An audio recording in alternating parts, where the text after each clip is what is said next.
Hey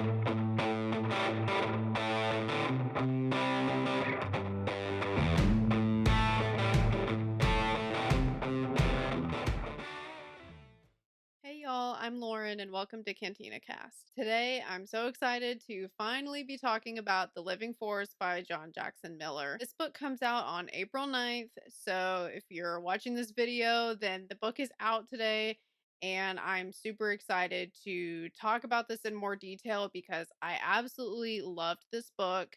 If you want to watch a fully spoiler free video about my very general thoughts about this book, I did post a sneak peek a couple weeks ago where I'm just keeping it super general because I was posting it before the book was actually out. So if you prefer spoiler free version, feel free to check that out. But in this video, I'm going to start off by giving my general thoughts about the book again, and then I will get into spoilers after that. But I'll give you a heads up before I get into spoilers, just in case if you're planning on reading this one, if you don't want any spoilers. So, first for my general impressions. So, as I said, I loved this book. It is one of the Star Wars reads that I'm looking forward to the most this year. I figured that this book would be an automatic like for me because it's prequel era, it's covering the Jedi Council. For me, that's just pretty much a given, and also the fact that John Jackson Miller was writing it. I really liked Kenobi by him, the Legends novel, and I also really liked A New Dawn by him as well. So, I mean, for all these reasons, I was like, I know I'm going to like this book. And that ended up being the case. I absolutely loved it. It's probably one of my favorite Star Wars reads I've ever read. This is the only book that has come close to Master and Apprentice for me, which should be no surprise because Master and Apprentice is also about Qui-Gon and Obi-Wan, which great Jedi characters, also written by Claudia Gray, another great Star Wars author. So, I mean, it's hard to say if I like this one more than Master and Apprentice, but it's definitely up there. So, for me to say that is a really big deal. So, if you like Jedi, if you like the prequel era, I feel like you have to read this book. I feel like there's a really good chance that you're going to love it. Something that was really special about this book is it really did manage to capture that prequel magic for me, in the way that we have Jedi characters, but not only are they Jedi characters, we have the entire Jedi Council in this book. And we actually get to know all of the members of the Jedi Council. So, in that way, we're spending time with some old favorite characters, and we're also getting to know some new characters too. And I guess they're not technically new, but characters that we previously haven't spent a lot of time with. And speaking of Master and Apprentice, this novel takes place shortly before The Phantom Menace. So it's right in between The Phantom Menace and Master and Apprentice. It's like right in that middle. So basically, this book finishes, and then the Phantom Menace is going to pick back up pretty shortly after this. It does kind of help with the transition from the High Republic to the Phantom Menace. If you've been following the High Republic, there are a lot of High Republic references in this book. I think technically this book does take place in the High Republic since it's right before the Phantom Menace, but it doesn't really feel like High Republic, of course. It feels more like that prequel era. But it does address how, by the time we get to the Phantom Menace, the Jedi have a lot of obligations to the Republic that feel very out of character for them if you've been keeping up with the High Republic. So it does kind of help bridge that gap a little bit. I don't think this was the true like intention of the book. I don't know if it was like the number one intention, but it does help to kind of explain a little bit of that, which is nice. I also really appreciated how the Jedi are portrayed in this book. They are the good guys. They are doing the best that they can to do right by people. Sometimes they miss the mark, which is what Qui-Gon confronts them about at the beginning of this book. But they're really, really trying to do the right thing, and they really want to help people. And in this book, we do get to see that the Jedi help people and they really make a difference when they're actually putting their minds to it. And that is something that's really important for me because lately I've been a little bit nervous about like I kind of feel like some Star Wars media is getting a little bit cynical about the Jedi, almost kind of like a little bit too critical of the mistakes that the Jedi made. Now, I'm not denying the fact that the Jedi did make some mistakes, But for me, like in my heart, they're still the Jedi. Like they're still really trying. I mean, they're trying to do the right thing a lot harder than most other people in the galaxy. So let's cut them a little bit of slack. They're people. So they're going to make mistakes. They're not always going to get it right. There's good ones and there's bad ones, just like with anything. But overall, the Jedi are trying. That's at least my view of the Jedi. That's kind of how I've always seen them. And I don't really want to change that. I want to keep seeing them that way. So I appreciated that this book really does kind of stay in that area of the Jedi are really trying to do good as much as they possibly can. Also, something else is I've mentioned Qui Gon already, but I do want to reiterate if you love Qui Gon, you have to read this book. Everything that makes Qui Gon so awesome, we get to see in this book. We get to see his dedication to the living force. We get to see him kind of explain and go into more detail about what exactly the living force is and why it's so important, and just kind of like the way that he goes about being a Jedi. Something about Qui Gon that really struck me in this book is he is just so patient with everybody, even with people who like might not deserve his patience. He thinks that they do deserve it. And, maybe he's right, honestly. I need to try to be more like Qui Gon, but he's really patient with everybody, even when they're being super difficult. And he really never gets, like, he never loses that. And there's a lot of examples of that in this book. And I just felt like that was just one of those amazing moments of Qui Gon's character really shining through in this story. But Qui Gon is pretty much the one that sets off this whole trip that the Jedi Council end up taking that ends up being what this story is about. And what happens is he confronts the Jedi Council and says, we're not focusing enough on the living force, which is the living force is the people that are around us. So rather than just thinking about the big picture, we need to zero in and look at what's going on right in front of us. And so Qui Gon confronts the Jedi Council about this and challenges them to really try to do better in this area. And so, what they do in response is they decide to all together go to this planet Quen, and they're going to evaluate the situation on Quen, get to know some of the people there. And that's the story kind of goes from there. And now I am going to start talking spoilers. So if you're thinking about reading this one and you don't want any spoilers, now is your time to turn back. The way that the story opens up is that Qui Gon and Obi-Wan are on a commercial passenger ship called the Regal Voyager. While they're on this ship, three completely ridiculous hooligans, and I mean ridiculous. We see these characters at several points throughout this story, and they're just like so dumb. It's like amazing that they're even alive. But what happens is these three guys try to take over the ship that they're on, and Qui Gon and Obi-Wan are able to stop them by talking them out of it. They don't even have to really use any of their weapons. And then they take these three guys and they secure them in the cargo hold until they're able to drop them off. And after the danger with those three guys passes, a lot of the passengers in the ship start raising grievances to Qui Gon and Obi-Wan. And what they're frustrated about is a lot of Jedi outposts are closing in this area of space. And because of that, crime is going up, resources are going down because the Jedi aren't around. There's really nobody policing this area because the Republic doesn't have a formal military at this point either. So it's pretty much just the Wild West out there, and people are tired of it, and so they're actually leaving. And they feel like there's really no opportunity left for them in this area of space. And so they're really getting on to Qui-Gon and Obi-Wan, like the Jedi don't help people like they used to, or if they do help you, they like don't actually care about making sure it's long term. Like it's like nothing's like enough for these people. And like some of these people do have like really legitimate grievances that make a lot of sense. And some of them are just like kind of whining. And this is what I meant earlier about just the immense patience that Qui-Gon has for everybody, is that he hears everybody out and he doesn't get frustrated with anyone, even though some of these people are being super annoying.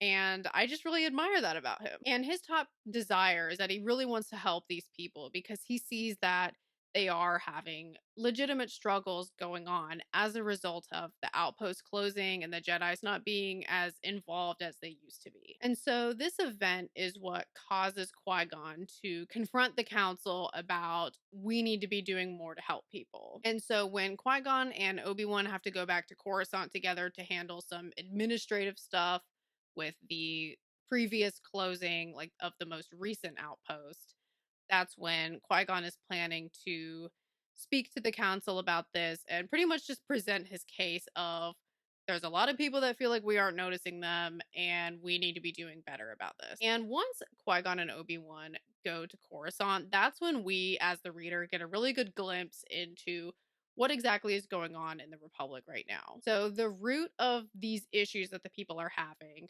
is that the way that the Republic is using the Jedi and the way that they kind of have like a certain type of authority over the Jedi right now is just really not helpful.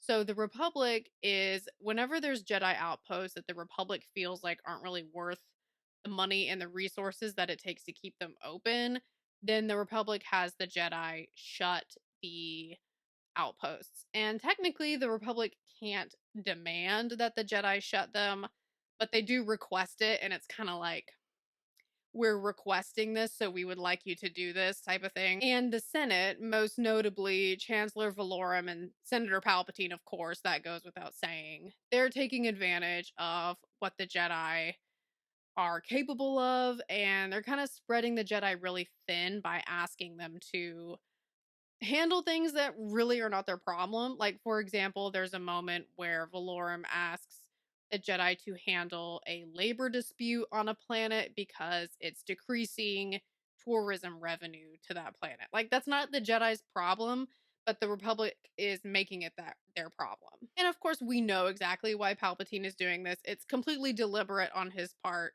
That doesn't even really need to be said, but Valorum is just kind of going along with what Palpatine is doing. So fortunately, with all of this stuff going on with the Republic, when Qui-Gon presents his case to the council, he gives this amazing speech saying everything that I've just said, but like in a way more eloquent, Qui-Gon-esque way. And the council does hear him out and does see what he's saying. There's some debate at first among the different masters, but they ultimately do get where he's coming from.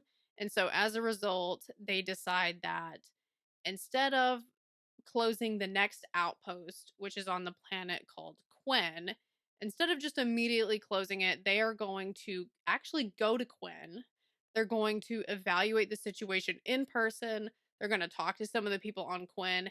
And then at that point, they'll decide if they're actually going to close the outpost or not. And while they're there, in addition to getting to know some of the people on Quinn, they're also going to be celebrating the bicentennial anniversary of the outpost's opening. They're going there for multiple reasons. They want to see if they want to close the outpost, but they're also trying to make a big deal about the anniversary of this outpost and the fact that when this outpost was originally built, it was a super big deal at the time and it was super good for the region. So they want to commemorate that as well. Meanwhile, during all this, another big character that we're following in this book is Deepa Balaba. She is undercover on assignment on the planet Kelduin. And she's infiltrating a pirate gang because she's monitoring pirate activity in the area, and she's also simultaneously trying to find out what happened to the last Jedi that was on this assignment who was killed. And this Jedi also just so happens to be a former student of hers. So she's on assignment and she's also very emotionally connected to the assignment at hand. And the gang that she's trying to infiltrate is called the Rift Walkers. And the head of the Rift Walkers is Zalastra. And Zalastra is a pretty big character in this book as well. She's pretty much like the main villain. In addition to Deepa's emotional connection to this assignment because of her former student getting killed, another reason for this emotional connection that she has to it is the way that she actually gets in the gang is she starts out as she becomes a bodyguard for this 12-year-old girl who is part of the gang. And of course, Deepa very quickly feels very protective over this young girl. She wants to help her, but she also has to play her role as an undercover Jedi. She can't really do a whole lot for this girl yet, but she does really want to help her. And something that this gang is doing right now is they are stealing security cases from the Regal Voyager line. This is the same type of ship that Qui-Gon and Obi-Wan were on at the beginning of the book. This is the same company. And something that's kind of different about traveling with the Regal Voyager is they have these passenger cases that have a really sophisticated locking system on them where when you put your stuff in the case, you lock it by saying a code, and the case will not open for anything else other than that code. So they're pretty unique in that way. And so Zalastra, she is having Kyla, that's the 12-year-old girl that Deepa is the bodyguard for. She's having Kyla steal a bunch of these cases. Zalastra is going to use them in some way. We don't know exactly what way that's going to be yet, but Kyla is stealing a bunch of these, so they're going to come into play somehow. And what Deepa does to finally get herself fully in as a member of the Riftwalkers is she rigs one of the cases to only open up to her own code word that she made, so Zalastra can't use it. And so because of that, Zalastra has to keep Deepa around in order to open up this case when she needs it. And we find out that the reason that Kyla had to steal all these cases is because Zalastra was doing a long con with the heads of a bunch of other pirate gangs. And she was using these cases to do it. And what she was doing is she created this whole sort of uh, it's not even a real thing. It's entirely a fabrication on Zalastra's part, but she was telling them that the Regal Voyager is paying us to not attack their ships, and they're paying us a lot of money to do this. And so Zalastra would put money in the cases and send it to the heads of the gangs. But it was actually just Zalastra that completely came up with this whole thing. It wasn't the Regal Voyager at all. But she did this in order to get these heads of the other gangs to trust the cases. And so eventually, what she did was instead of sending them money, she sent them bombs. So when they opened the cases, she was able to assassinate the heads of all the other pirate gangs and pretty much just skyrocket herself to becoming the most powerful pirate leader. And during this assassination, Zalastra basically does it on Zoom, like during a Zoom meeting, so Deepa sees what's going on. And during that, Deepa blows her cover as a Jedi because she's trying to stop this massive assassination from happening. And that is when, secret's out, she's a Jedi. Turns out that Zalastra suspected it already anyway. But then at this moment, she takes Deepa into her own kind of imprisonment and keeps her in that sort of suspension sort of thing that we see in Attack of the Clones that Obi-Wan is in. She keeps her in that type of a setup for several days, tortures her, tries to get information out of her. It's a really bad situation. And it turns out that Zalastra, she really hates the Jedi on a personal level. And the reason is because when she was younger, a Jedi came to the orphanage that she lived in and took her two best friends and left Zalastra behind in this horrible place and didn't really try to help her, had no compassion for her situation, and just kind of like left her in the dust. And that has been something that she's carried with her for her whole life ever since then. And it's later revealed in the book that the Jedi that did this was Sifo-Dyas. And of course, Sifo-Dyas was like kind of crazy and not in his right mind. So it's not really a huge surprise that Sifo-Dyas would do something like that. And so I felt like that was a really good example of how, yes, the Jedi make mistakes. There's good ones and bad ones. There's ones that really, really try to do the right thing. And then there's ones that are not really in touch with that, Sifo-Dyas being one of them. And so that's what happened to Zalastra, and it created an enemy against the Jedi. And so when Zalastra's going into all this with Deepa, Deepa realizes that Zalastra also killed her former student as well, who was previously on assignment on Kelduin. So Zalastra's the culprit for that as well. And Deepa knows that she's going to be executed soon, and so does Kyla. And Kyla comes to say goodbye to Deepa, and the two of them still really care about each other, even though Deepa's cover as a Jedi is blown. That didn't really change the relationship between her and Kyla very much at all. While this is all going on with Deepa, we do have Mace Windu, who is aware of her situation. Mace is currently aboard the Assurance, which is a Republic ship that's been on call for Deepa while she's been on assignment, pretty much just trying to look out for her and make sure that she doesn't need any assistance.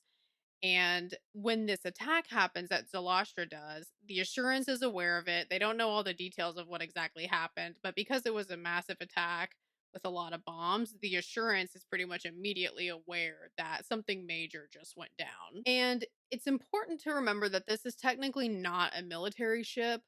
They're pretty much just in the area fighting crime. They're not a formal military situation because at this point, the Republic does not have a formal military still. They're kind of limited in how much they're able to accomplish. And this is the source of frustration for the captain of this ship, Captain Balo, which he complains about a lot throughout the novel. So it's just kind of like one more issue of the Republic and the Jedi being kind of tense because Balo does take out a lot of his frustrations on Mace, who is currently aboard the ship waiting for Deepa right now as well. So Mace just wants to meet up with Deepa and then leave, but after Zalastra's attack, that of course complicates that whole situation, and he knows that now there's something wrong, and it's probably not going to be so simple as just meeting up with Deepa and getting out of there. And crazy enough, after Deepa is captured by Zalastra, Kyla actually manages to send out a transmission calling to the Jedi for help. And it's a complete shot in the dark transmission. She just sends it out hoping somebody hears it. By some miracle, I mean, it's really probably the will of the Force. Qui-Gon just so happens to be passing through and he receives the transmission and then he passes it along to Mace. And so now Mace knows what happened to Deepa. And Mace and Balo, they decide to put their frustrations aside, join forces, and go rescue Deepa. And Mace, Qui-Gon, and Obi-Wan and Captain Balo, with their teamwork, they do succeed in rescuing Deepa, but unfortunately, they were not able to get Kyla quite yet. They weren't able to get her away from Zalastra. And this is something that really weighs on Deepa because Deepa really wants to help this girl. And that does lead to a good conversation about attachment. And of course, Mace is very by the book and he believes that there's a big reason for rules and we need to follow them because there's reasons that they're there. So he's very strict about attachments. And Deepa is a little bit more, she's not quite as strict as Mace on this. And what she says to him is that the point of no attachments is so we don't harm people in an attempt to preserve our own attachments, but we shouldn't just let people suffer. Like, we shouldn't just let Zalastra take Kyla just because I have an attachment to her. Like, if I'm letting someone suffer just because of this whole I'm afraid of having an attachment thing, then that's not the will of the Force either. That's just another issue. So I really liked that conversation between the two of them where they're kind of going back and forth about their own views about attachments and trying to make sense of what they should do in this particular situation with that. And that to me, this type of conversation, we have a lot of conversations in this book between Jedi talking about different aspects of the Force, different aspects of Jedi doctrine, and things like that, and just kind of like trying to make sense of it in their own way.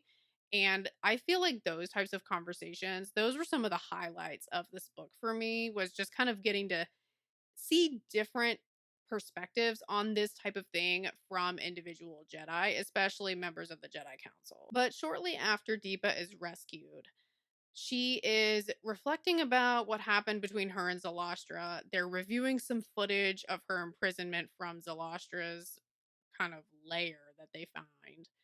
And Deepa has an epiphany that Zalastra is planning to attack the rest of the Jedi Council. Because of her hatred for the Jedi, she's not going to stop at Deepa. She's going to take it even farther and go for all of the Jedi. Meanwhile, while all of this is going on with Deepa, Mace, Zalastra, Captain Balo, all those people, at the same time, we have all of the Jedi Masters, all of the members of the Jedi Council are all starting to arrive on Quen. So the main characters that we're spending time with in this book is Oppo Rensesis, Even Peel, Plo Koon, Eth Toth, Sazy Tin, and Yariel Poof and Kiadi Mundi also arrive later on. And of course, Yoda and Yaddle. And all of these Jedi Masters that are on Quen, they all have their own side stories going on.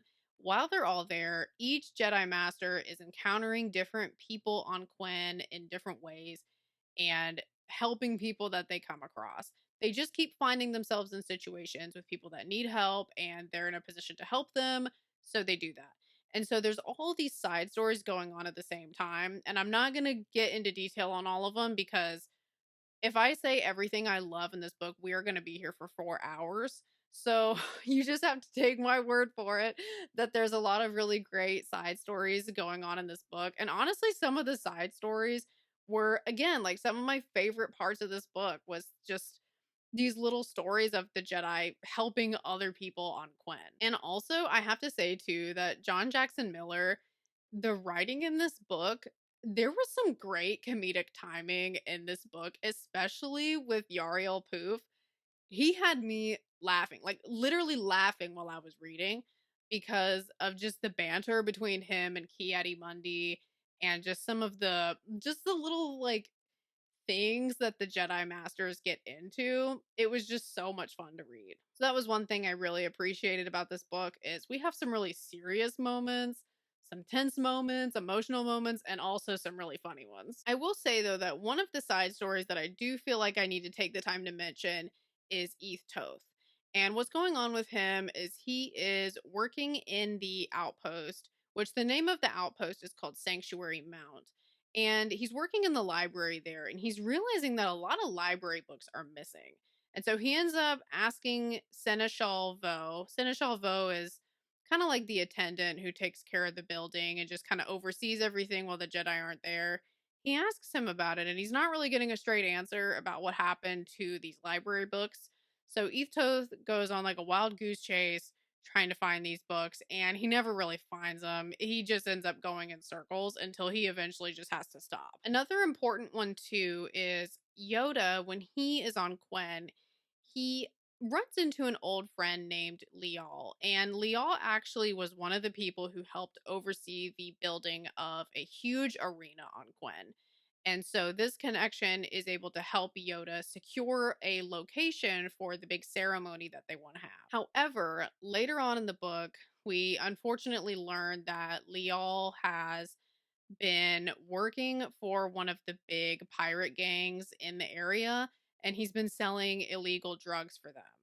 And the reason that he was doing this is because he was trying to save up to purchase a medical droid for his sick father. And the reason that we find all this out is he admits all of this to Yoda after he's suddenly attacked in the street and hospitalized as a result of that. And after he's attacked, he's afraid that he's dying, and that's why he tells Yoda all of this. And he gives Yoda the money that he had in order to still carry out what he was intending to do with it. And so when Yoda goes to visit Leal's father in order to fulfill his wishes, this is what leads to one of the most powerful scenes in this novel, which is when Yoda is spending time with his father and Leal's father is getting he seems like he's kind of nearing death at this point. And so Yoda spends a long time with him. I mean, what felt like in this scene seemed like several hours, just hanging out with him, talking to him, listening to his stories. And Yoda, all this time, is getting the sense that he's nearing the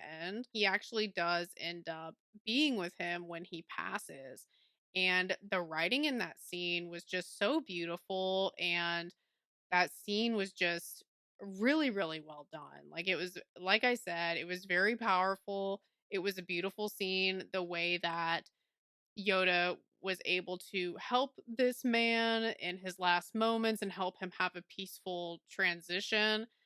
I just loved that scene. And I felt like, again, another highlight of this book was that amazing scene and just the beautiful writing that went into that. Then we finally get to the actual ceremony itself. So it turns out, of course, Deepa was correct. Zalastra was planning to attack the ceremony, and she set off another one of those Regal Voyager bombs that she created. She put it under the stage, and it was supposed to be activated whenever one of the Jedi said, "The Jedi stand with you." And the reason that Zalastra knew that they would say this is because the Jedi were really advertising and saying this phrase a lot. And so that is what Zalastra made the code word to open the case and set off the bomb. And because Deepa rightly guessed that Celestra was planning on doing this, she had them cut out the Jedi stand with you out of the ceremony. So nobody actually ends up saying that. And then Deepa also moves the case to the outpost where it's going to be kept safe. And because the Jedi were prepared for a possible attack coming, they were also to take security measures, make sure that the viewers watching the ceremony were doing so from a safer location. And so, because of all of these preparation steps that the Jedi took, thanks to Deepa knowing her opponent, they are able to avoid any major damage from this attack. There is still a battle that ensues because even though they get rid of the bombs, Elastra does still have her criminal gangs attack the ceremony. And so a battle goes on where all the Jedi are fighting all of these criminals. And thankfully, because of all of the friends and connections that the Jedi have made throughout this trip, they are able to successfully defeat the criminals. And the way that this battle goes down, it really is clear that it's everybody helping Jedi and civilians alike. And without anybody that went into this, then it might not have gotten pulled off in this way. So the Jedi really did need the help from their new friends that they made. And of course, the Republic isn't much help at all, other than Belo's crew on the Assurance. Other than them, the Republic does not join in on the fight. They basically are just like, yep, you got it. Y'all can do it. And then they don't do anything. So it really is the friends that the Jedi made that end up saving the day. There's even a really cool moment where a whale even helps in the battle. Obviously, it's not literally a whale. It's technically called an oroko, but I imagined it in my head as a type of whale. And the way that this animal helps is Oppo instructs the whale to, using the force, of course, to destroy the main communications ship that the criminals are using to communicate with each other. And so, I mean, it's like everybody chips in their own way. So I just love that. Also, during the battle, the bomb that Zalastra created that Deepa moved to the outpost goes off in the outpost because Zalastra shows up and sets it off. And so the outpost explodes. It's completely destroyed. Thankfully, Deepa and Kyla and Seneschal Vo, they are all okay. They're able to get out and they survive. It's a close call, but they are okay. And Zalastra survives too. And then she's taken into custody by law enforcement. So she's going to face consequences. She doesn't get away with it, thankfully. But after all of that, the Jedi decide that yes, the outpost has been destroyed, like the physical building has been destroyed, but they're technically not closing it. The Jedi are going to have actually an increased presence on Quen now to stick around, make sure that things are going in the direction they need to be going in, also making sure that the things that they helped people with are effective and are staying that way.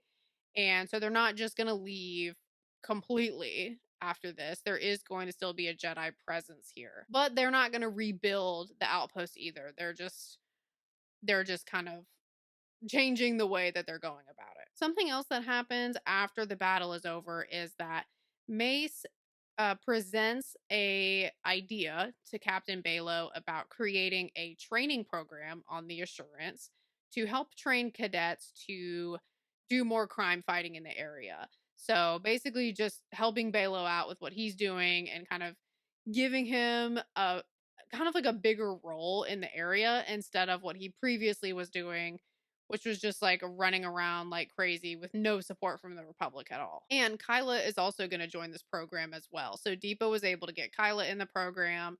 So now Kyla's going to get more of an education. She's going to have a job. She's not going to be on the streets just struggling to survive. And it ends up being the best thing for Kyla because Kyla loves being on ships.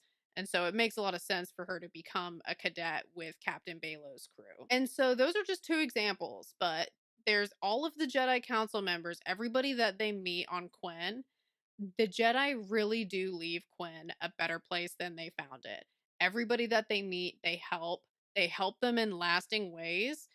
And they really make a difference in what they're doing. And it's all because Qui-Gon presented this challenge to them.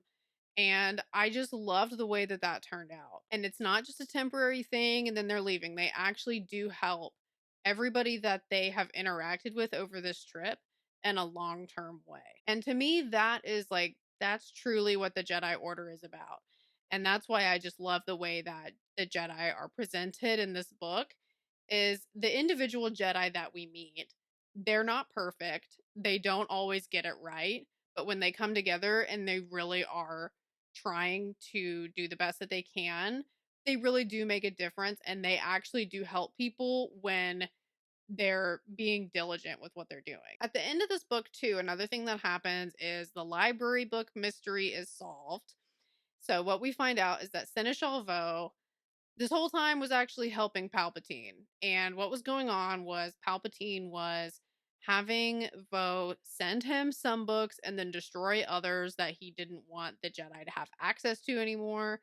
And he was being very particular about what these books were. There's a moment where we actually get a cameo from Darth Maul as well, because of course, now that the outpost has been completely destroyed, and the Jedi also were starting to catch on to the fact that some of the library books were missing. Palpatine doesn't need Seneschal Vo anymore, and so he has Maul off him because that is what Palpatine does when he doesn't need someone anymore. And in the last scene of the story, we have Qui-Gon, Obi-Wan, and Yoda are all together and they're talking, and Yoda is telling Qui-Gon that the trip was a huge success. It totally worked out. Everybody learned something from it. A real difference was made. And during this conversation, Obi-Wan asks Qui-Gon, he's like, "What about this whole attachment thing? Because I thought that we weren't supposed to have attachments, but Deepa seems like she was acting from a place of attachment. So I feel like I'm not understanding." Qui-Gon's answer is, yes, the Jedi Order does teach to not form attachments. And there is a particular reason why the Jedi Order teaches people don't form attachments. And it's because, kind of like what Deepa was saying earlier in the book, that if we're doing harm in order to preserve our own attachments, then that's bad. We don't want to do that. And that's why there's this teaching to not form attachments. But the actual Force itself, and this is a direct quote from Qui-Gon, he says, "The Force may have a more nuanced opinion."